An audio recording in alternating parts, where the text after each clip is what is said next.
제 개인적인 소망은 개성공단과 오늘 말씀하신 것처럼 북한의 그 입장, 이런 것들을 이렇게 자연스럽게 전달해 주실 수 있는 분이 또 있을까라고 생각이 되는데요. 여러분, 저희가 이 유튜브로 제작을 해서 올려놓을 테니까, 그 개성공단 그 입주업체 분들이 말 못했었던 그런 심정을 우리도 또한 갖고 있을 것인데, 주변에 좀 많이 알려서 좀 제대로 북한에 대한 이해를 가지고 있어야 지난번 8.15 광화문 사태와 같은 그런 어처구니없는 일들을 겪지 않을 것이라 저는 그렇게 믿습니다. 이 분단 체제 얘기는 정말 제가 대학교 때부터 얼마나 우리의 삶을 왜곡시키는지 그렇게 문제의식 가지고 왔었던 건데요. 그래서 그걸 고쳐보고자 이렇게 쓰고 있는 것인데, 우리 김 이사장님이 앞으로 나가야 될 우리의 방향에 대해서도 잘 짚어주신 것 같습니다. 그래서 여러분들 강의 들으시면서 궁금하셨던 내용들 적어서 저한테 보내주시기 전에 이제 지금은 이제 저의 퀘스천 타임입니다. 자, 너무 안타까운 사실이라는 것은 또 알지만 그래도 또 한편으로는 독일 에곤 바하가 부러워할 만한 그런 길을 우리는 걸어본 적이 있지 않습니까? 그 기억은 아직도 뭐 생생히 복원될 수 있는 것이라고 생각을 하는데 어떻게 하면 재개할 수 있는지 그 방안에 대해서. 네. 개성공단을 어떻게 하면 열 수 있을까? 개성공단이 열려있는 사항이 어떤 것인 것도 참 다양할 거예요. 그것이 다양하면 방법도 참 다양할 건데요. 예를 들어서 2016년 2월 10일 이전으로 돌리는 것을 개성공단 재개로 본다라면은 참 지난한 과정이 필요할 것 같습니다. 남측의 자본과 기술이 북측의 토지와 노동이 만나가지고 그 방식은 어떤 방식이냐면요. 이거 여러분들이 꼭 좀 방법론으로서 꼭 기억했으면 좋겠습니다. 남측의 원부자재가 100% 남측의 원부자재가 들어가가지고 그 완제품 100%가 남측으로 나오는 개성공단이었죠. 개성공업지구 법상에는 말입니다. 북측의 원부자재를 써서 북측의 시장에 내놓을 수도 있고요. 북측의 원부자재를 써서 만들어서 남측으로 갖고 올 수도 있고, 남측의 원부자재 들어가서 만들어서 제품을 북측에 내놓을 수도 있어요. 다 가능한 곳이에요. 무역도 다 되는 곳이에요. 근데 그게 왜 안 됐었는가? 소위 말해서 2007년 이 개성공단이 정상적으로 가동됐던 그게 계속 갔었으면 다 됐을 거예요. 이명박 정부가 딱 들어오자마자 오해서 조치하기 전에 다 동결했다 그랬잖아요. 동결했던 그 내용 자체가 딱 그 방식밖에 없었어요. 아무도 다른 걸 못하게 했었어요. 북측의 원부자재도 못 쓰게 했었어요. 하물며 당시에 미국의 제재도 있었기 거기 때문에 그런 어려움이 있었죠. 자, 공단을 재개한다는 관점을 말입니다. 좀 넓혀 보입시다. 어떻게 넓혔냐? 개성공단을 왜 했죠? 첫 번째 목적이 뭡니까? 평화. 돌리는 것 자체가 목적이라고 생각한다면 방법은 진짜 많습니다. 어떻게? 똑같은 방식에서 남측에 기업들이 들어가고 남측의 기술자들이 들어가고 북측 노동자들이 들어와가지고 북측의 원부자재를 가지고 만들어서 북측에 내놓으면 어떻게 될까요? 공단은 가동하는 거죠. 우리 기업들의 수익 구조가 조금 달라지긴 하겠죠. 그래도 가동은 하는 거잖아요. 진짜 중요한 것은 남과 북이 뭔가를 하고 있다는 거잖아요. 이건 편법일까요? 다양한 방법 중에 하나죠. 그런 과정을 통해서 우리 기업들이 북측에 개성공단에 들어가는 것은 아무런 문제가 없어요. 어려운 조건 속에서 소위 말하는 정제유, 기름 같은 거, 가스 같은 거 제한이 좀 있겠죠? 정제유와 가스가 없으면 개성공단 못 돌릴까요? 전기만 있으면 한 70%는 돌립니다. 전기가 들어가는 것은 제재 위반이 아니에요. 저는 이 고민을 하는 것은 왜 그러는가? 첫 번째 가진 남과 북이 평화를 제도화하기 위해서 이 방식은 할 수 있는 거잖아요. 남북의 스타트업 아이디어를 가진 북측의 ICT 기술력들과 남측의 ICT 기술력들, 남측의 여러 다양한 스타트업 종사자들이 개성공단에서 만나가지고 회의를 주구장창 거기서 먹고 자고 하면서 회의하는 것, 제재 위반일까요? 아니잖아요. 할 수 있잖아요. 만나고 대화하고 그런 장을 만들어주는 것. 인큐베이팅 할 수 있도록 만드는 거예요. 어디서 만들든 관계없어요. 남과 북이 만날 수 있는 조건들은 참 많아요. 그것도 개성공단 재개의 한 방법이라고 생각해요. 제재가 범접하지 못하는 영역 속에 남과 북의 인적 교류를 산업적 관점에서 아이디어들을 계속 공유할 수 있는 그런 장들을 개성공단에서 남과 북의 과학기술자들이 개성에서 만나가지고 계속 괜찮잖아요. 이런 것들도 큰 범주에서 개성공업지구를 가동하는 방법이라고 보기 때문에 저는 방법이 있다고 보는 거예요. 다만 말씀드린 바와 같이 100% 옛날처럼 원부자재가 들어가가지고 남쪽을 갖고 나눈 문제는 저촉될 게 참 많아요. 미국의 제재가 너무 촘촘해요. 그것을 회피하는 방법으로서 아까 같은 그런 말씀을 드려본 겁니다. 그런 걸 하다 보면 꿀렁꿀렁 우리 개성난 입주기업 분들은 어떻게 공단을 가동할 수 있을지 방법을 다 갖고 있다는 거 정도는 제가 말씀드릴 수 있습니다. 네. 네, 그러네요. 북한에 있는 재료를 사용해가지고 예. 거기서 만들어가지고 파는 것도 그쪽으로. 북측에 내놓으면 되죠. 그러면 북측에 내놓고 북측한테는 다른 걸 받으면 되겠죠? 뭐라도 받으면 되잖아요. 그러게요. 공짜는 없습니다. 네. 이명박 정부는 왜 개성공단을 동결하려고 했는가? 이 첫 번째 질문이고 아까 맥락은 얘기해 주신 것 같은데 두 번째는 당시 김정일 위원장이 개성공단을 평화의 개념으로 보았고 한편으로는 핵무기를 개발했는데 다른 한편으로는 평화와 핵무기의 병립을 어떻게 설명해야 하는지 병진 노동까지 얘기하셔야 되나? 너무 쉽지 않습니까? 네, 쉽게 말씀해 주세요. 먼저 이명박 정부는 왜 개성공단을 그랬을까? 연운을 거슬러 가면 말입니다. 우리가 꼭 좀 알아야 될 영역이 하나 있습니다.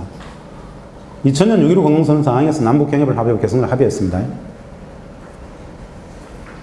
참여정부가 들어섰습니다. 2003년 저는 참여정부 인수위에 1월 1일부터 결합해서 통일미국 국방분야 인수위 업무를 했었고 당시에도 개성공단도 업무돼 있었죠. 참여정부 5월 6월 정도 됐을 겁니다. 지금도 그날 참 기억이 납니다. 북측은 2000년 6.15 공동선언에 합의했던 개성공단 문제를 몇 년이 지났는데도 왜 남측은 이렇게 성의가 없냐라고 계속 좀 항의를 하고 있었습니다. 대통령께서 굉장히 왜 이러든지 조사해보라고 했었습니다. 조사의 결과 어떤 거였냐면은 그냥 가감없이 말씀드리겠습니다. 당시의 정부 관계자들, 김정일 대통령께서 이렇게 합의를 했음에도 불구하고 외교부나 국방부 쪽에 있었던 관계자들은 말입니다. 다음 대선에서 어차피 이회창이 될 텐데 저 합의 저거 되겠어? 이게 당시의 수준이었습니다. 참 어처구니 없는 이야기죠. 근데 이게 실제입니다. 대통령께서 굉장히 노발대발했어요.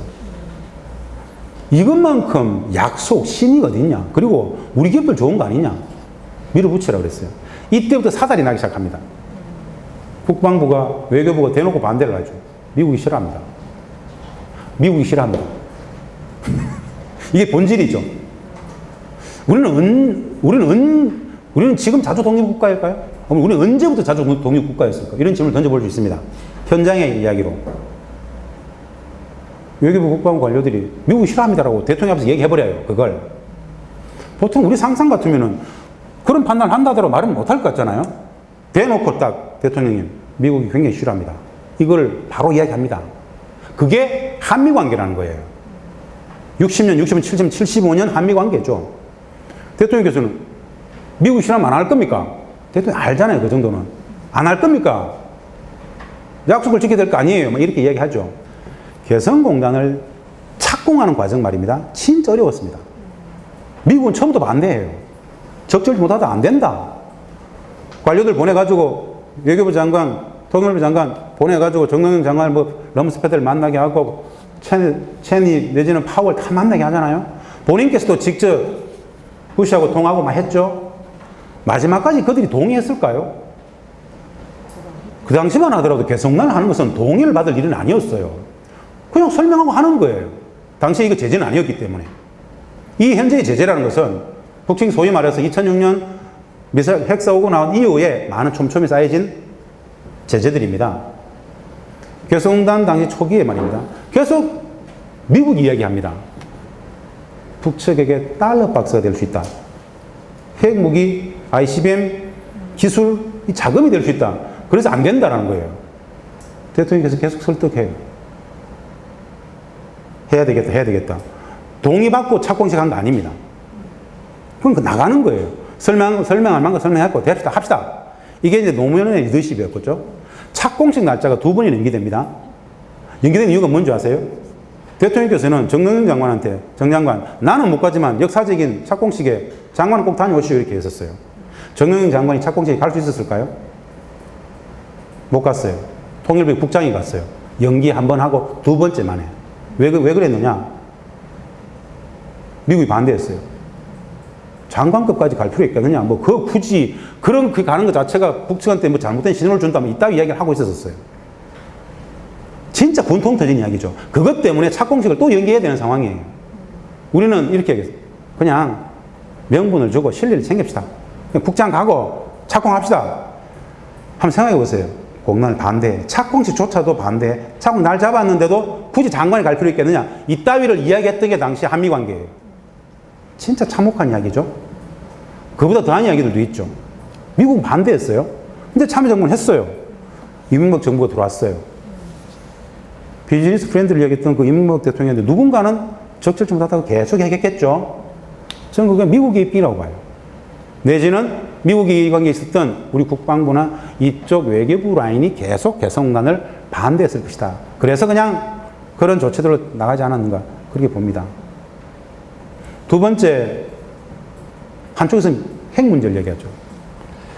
북한 핵 문제의 본질이 뭘까요? 북은 왜 핵을 가지려고 할까요? 왜를 물어봐야 되지 않겠습니까? 북이 핵을 포기할 수 있는 가장 한 가지 방법이 있습니다. 제가 아주 쉽게 말씀드리는 북한 비핵화의 가장 쉬운 방법이 있어요. 뭔지 아세요? 아니죠. 근본적인 거는 북이 핵을 가지지 않아도 되는 조건을 만들어주면 됩니다. 이게 북한 핵 문제의 본질이에요. 북은 왜 핵을 가지려고 했을까요? 북미는 전쟁 중이죠. 휴전 상황은 전쟁 중입니다. 국제법으로 전쟁 중이죠. 북에게 핵을 진짜 포기하라고 하려면은 전쟁 중에 있는 북미 상황 전쟁 휴전 협정의 조인 주체로서 미국이 북에게 핵 선제 타격 전략을 포기해줘야 돼요. 미국은 북에 대해서 핵으로 타격 선제 공격 전략 갖고 있지 않습니까? 오플란 5027부터 이번에 오플란 5015까지 있죠. 미국은 북에 대한 핵 선제 공격을 갖고 있으면서 북한테 핵 포기하라고 할 수 있을까요? 말도 안 되는 거 아닙니까? 왜 우리는 북한 핵 문제를 보면서 미국의 핵 전략을 북에 쏟아붓는 것은 이야기하지 않을까요? 진짜 이 많은 문제를 풀 수 있는 유일한 방법은 종전평화협정을 체결하고 실질적 평화를 구현하는 것이 가장 큰 해답입니다. 우리는 북한 핵 문제를 분단체제는 핵만 이야기하죠. 그들이 핵을 가질 수밖에 없었던 이유에 대해서는 아무도 설명하지 않아요. 말도 안 되는 이야기죠. 북이 핵을 가지지 않아도 되는 조건들을 만들어주는 것. 그들은 일관되게 얘기했었어요. 종전평화협정을 체결하고 실질적인 평화로 가자. 우리는 그렇다면 이거 다 핵을 포기할 수 있다. 오래된 이야기인데 아무도 안 믿으려고 그래요. 이렇게 한번 생각해 보십시오. 국가 전략적으로 전쟁이 국가 전략인 나라는 없습니다. 그것도 전 세계 군사적 패권 국가인 미국과의 전쟁 상태를 유지하고 싶은 나라는 없어요. 그래서 일관되게 북측은 미국에게 종전평화협정 체결을 요구했던 것이고 미국은 종전평화협정 체결해 줄 생각이 요만큼도 없죠. 여기서 이 질문을 하신 분한테 우리 분들한테 이 자리에 계신 분들한테 한번 여쭤보겠습니다. 미국은 북한의 비핵화에 대해서 진짜 궁극적인 관심이 있을까요? 저는 없다고 봅니다. 없습니다. 미국이 북의 인권 문제에 대해서 진짜 관심이 있을까요? 없습니다. 무엇에 관심이 있는가? 이미 나와 있습니다. 일상적인 한반도에 있어서의 군사적 긴장 관계가 유지되는 상황. 일상적인 군사적 긴장 유지 상황. 무슨 뜻이죠? 분단 체제가 유지되는 것이 목적이지 비핵화니 인권이니 이 모든 것들은 빌미일 뿐입니다. 그들의 유일한 관심은 한반도가 분단 체제로 유지되는 것. 그 북을 적대적 실체로 상정해 놓고 대러시아, 대중국 봉쇄 전략의 명분을 삼는 것이지 북 자체가 그건 아니죠. 북한 핵 문제를 좀 포괄적으로 말씀을 좀 드리고 싶었습니다. 예. 핵 문제의 본질이 그런데 사실 이게 하루 이틀 된 일들도 아니고요. 8.15 광복절 기념 행사장에 광화문에 버젓이 그 성조기 들고 나오고 일장기까지 들고 나오는 현실이라는 것을 알고 우리가 좀 더 분발해야 되지 않을까 싶습니다.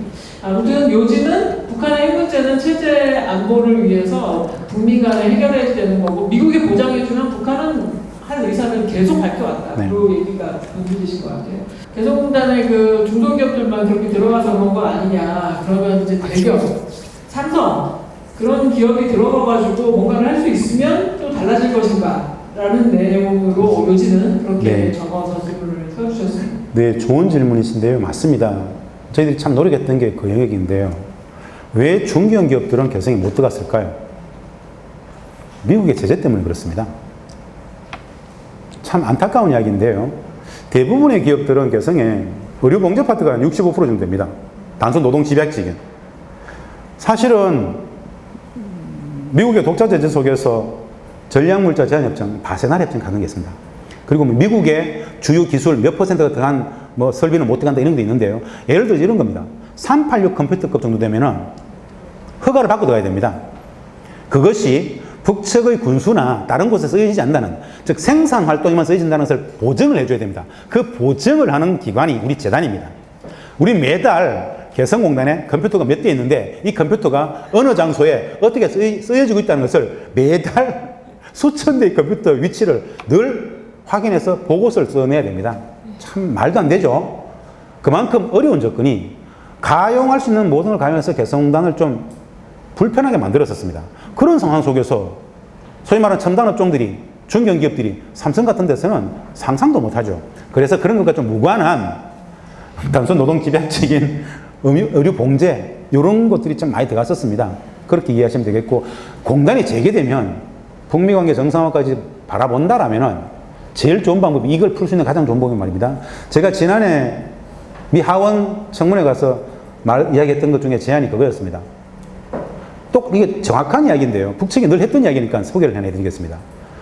북측이 미국에게 종전 평화협정보다도 더 큰 종전과 평화의 의지로서 받아들이는 한 가지 조치가 있습니다.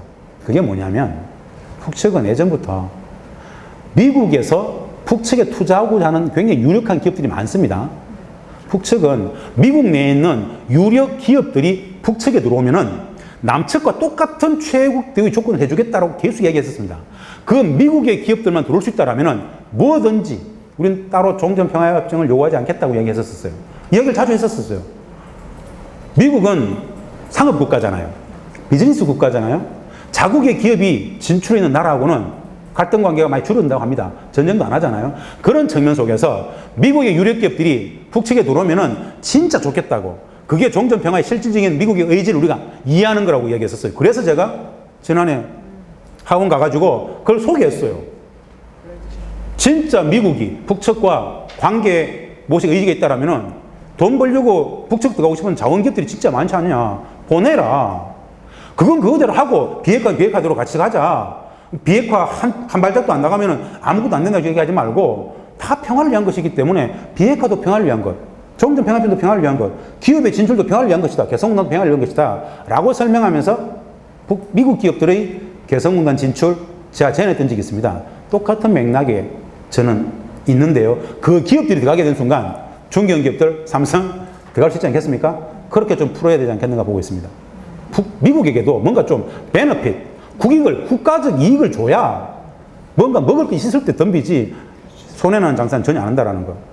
한미 워킹그룹의 역할 변화와 남북관계 개선의 전략을 어떻게 가져가야 될까요? 이인영 장관이 한미 워킹그룹 2.0 업그레이드 발언에 대해서 얘기하셨는데 구체적 방향을 가져가야 할까요? 어떻게 가져가야 될까요? 통일부의 역량 측면과 연결해서 말씀을 드립니다. 논문을 쓰기 싫고요. 전 좀 쉽게 생각합니다. 본질만. 왜 해야 되죠? 법기구도 아니고 제도적 기구도 아닌데, 한미 간의 협의 기구인데 협의해야 됩니까? 이 역사를 제가 참여정부로 한번 가져가 보겠습니다. 사실은 한미 간의 워킹그룹, 실무조정그룹이라는 것은 뭘 중심으로 실무조정했냐면요. 티콕 아시죠? 티콕. 한미일 간에 북한 핵 문제에 대해서는 충분히 정보 공유를 해왔었어요. 그건 오래된 이야기잖아요. 북한 핵 문제와 관련된 비핵화 절차 과정에 대한 한미일 상봉 했었어요. 그 맥락에서 한미 간에 핵 문제에 대해서는 실무를 할 수 있어요. 왜 거기에 남북 관계 일반에 대해서 합니까? 무슨 뜻이냐? 2018년 10월 한미가 합의한 이 한미 워킹그룹의 의지 자체가 북한의 비핵화 문제, 제재 이행 문제, 남북 관계 일반까지 다 들어가요. 전 이건 엄청난 치명적인 오류라고 생각합니다. 왜 거기에 남북 관계를 넣습니까? 이것은 우라통이 미친 거예요. 대한민국 대통령이 아무것도 못해요. 남북 관계를 어떻게 풀어가는 것조차도 미국하고 협의를 해야 된다? 사실은 이 한미 워킹그룹 때문에 4.27, 9.19의 남과 북의 최고 지도자의 합의가 국장급의 실무그룹에서 칼질 당하는 말도 안 되는 상황이 도래됐는데요. 저는 이 부분 관련해가지고 외교부, 국방부, 안보실에 진짜 유감 많습니다. 외교부, 국방부, 안보실, 이들이 이걸 만들었잖아요. 생각이 있었을까요? 무지라고 생각해요. 이전 시기에 한미 간에 어떤 실무협이 있었는지. 그걸 알았더라면 남북간 일반을 넣었을까요? 저는 성영길 외교통일위원장께서 막 강하게 이야기했는데 통감 정치다. 할 필요 없다. 핵 문제만 해라. 왜 남북간 일반까지 가져가냐. 똑같은 입장에서 이인영 통일부 장관께서 해리에리스 미대사 만나가지고 2.0 이야기하면서 의지 이야기했지 않습니까? 의지는 확고해요. 안 해도 돼요. 안 하면 남북관계 관련해서 워킹그룹에서 안 다루면 미국이 우리를 어떻게 합니까? 어마어마한 주권 침해죠. 말도 안 되는 거예요. 실무협의기구였어요. 그 실무협의의 의제 속에서 그걸 안 다루면 되는 거예요. 통일부가 그 그룹에서 빠지면 돼요. 무슨 뜻이냐? 그 한미 워킹그룹에는 말입니다. 미 국무성 관계자하고 우리 외교부, 국방부, 국정원, 통일부 뭡니까? 통일부 빠질 수 있어야 되죠. 그것이 저는 오히려 한미 워킹그룹의 제자리매김이고 남북관계를 복원하는 길이라고 보고 이건 미국에 함부로 하는 게 아닙니다. 오히려 미국의 주권 침해를 재조정하는 길이라고 저는 봅니다. 네, 그래서 한미 워킹그룹을 통일할 일은 그렇게 하고 그렇죠. 할 일은 하겠다 이렇게 얘기를 잘하시는 통일부 장관 잘하셨답니다. 네. 종전협정을 평화협정으로 전환하는 그런 과정에 있어서 우리 민족의 약자적인 한계를 절실히 느낍니다. 이런 상황에서 어떻게 풀어가야 될까요? 종전평화협정 방안을 말씀해 주세요. 우리는 분단 극복을 해야 되는데 미국은 남북 분단을 원하고 있다는 것에 표가 차지신다고 합니다. 그들이 남북의 통일을 원할까요? 언제까지 이렇게 이제 분노를 말씀해 주셨는데요. 네, 그냥 네. 확인만 하면 되지 않겠습니까? 우리는 어릴 때부터 늘 들었습니다. 미, 일, 중, 러, 주변 사국은 한반도의 통일을 원하지 않는다. 근데 정확하게 말씀드리면 그냥 발짱 끼고 원하지 않는 게 아닙니다. 어마어마하게 깊숙이 개입해서 반대하고 있죠. 그게 현실이죠. 그럼 누가 잘해야 될까요? 남과 북, 우리가 잘해야 됩니다. 제가 진짜 안심한 것 하나 있어요. 왜 이렇게 됐냐? 라고 물었을 때 누군가가 자꾸 정부 당국자들이 자꾸 미국을 이야기를 해요. 진짜 비겁한 기회주의예요. 그것도 인식의 오류예요. 미국이 그런 것을 몰랐습니까? 진짜 미국이 그런 걸 몰랐습니까? 나쁜 거죠. 그건 무지도 악이에요. 그걸 상수로 두고 돌파할 수 있는 지혜들을 정책으로 만들었어야죠. 누굴 탓하기에는 누굴 탓하는 건 우리가 탓해야죠. 국민들이 정책을 결정하는 것 안에 있는 사람들은 상수로 두고 돌파할 수 있는 묘안들, 지혜들, 정교한 대책들을 과감성을 안 하잖아요. 그게 문제예요. 전 우리의 문제다. 우리 스스로의 문제다. 라고 좀 먼저 말씀드리고 싶습니다. 그리고 종전평화협정은 말입니다. 저는 북측의 저 많은 요구들, 이 엄청난 파국의 위기에 딱 본질을 익혀봅니다. 4.27과 9.19의 엄청난 합의들을 미국의 반대 때문에 하나도 실천하지 못했던 우리에 대한 책망입니다. 그 4.27과 9.19를 실천하라는 이야기예요. 4.27과 9.19의 핵심은 종전평화협정입니다. 다른 것도 참 많지만 종전평화협정은 4.27 판문점 선언에서도 합의했고 근거에서 6.12 싱가포르 합의, 북미 간에도 합의했고 9.19에도 다시 확인했지 않습니까? 그런데 하노이에서 노딜로 갔지 않습니까? 북측이 진짜 원했던 것은 종전평화협정이었죠. 그런데 우리 문재인 대통령께서 김정은 위원장하고 판문점 4.27 판문점 선언에서 올해 안에 종전선언 평화협정을 체결하고 약속했지 않습니까? 그럼 대통령께서 약속했기 때문에 트럼프 대통령하고 이야기해가지고 이건 하자라고 말해야 되는 거 아닙니까? 왜 종전평화협정은 5천만 국민들의 생존권은 양보의 대상이 아니잖아요. 대한민국 대통령이시잖아요. 트럼프 대통령한테 종전평화는 내가 4.27 때 합의했다. 이건 하자. 전쟁하겠다는 게 아니라 종전평화협정이다. 그걸 왜 이야기 못하죠? 왜 눈치 봐야 되죠? 저는 거기에서부터 시작이 될 것이고 밑에 강요들도 따라갈 수 있지 않겠는가. 대통령께서 용단에서 국민들의 생존권만은 절대 국익이기 때문에 양보하지 않겠다. 이건 눈치 보지 않겠다라고 과감하게 얘기할 때 국민들이 박수치고 남북관계가 복원된다고 봅니다. 그 말을 못하는 순간 남북관계는 복원 안 된다고 봅니다. 네, 문재인 대통령이 잘못하셨답니다. 맞지?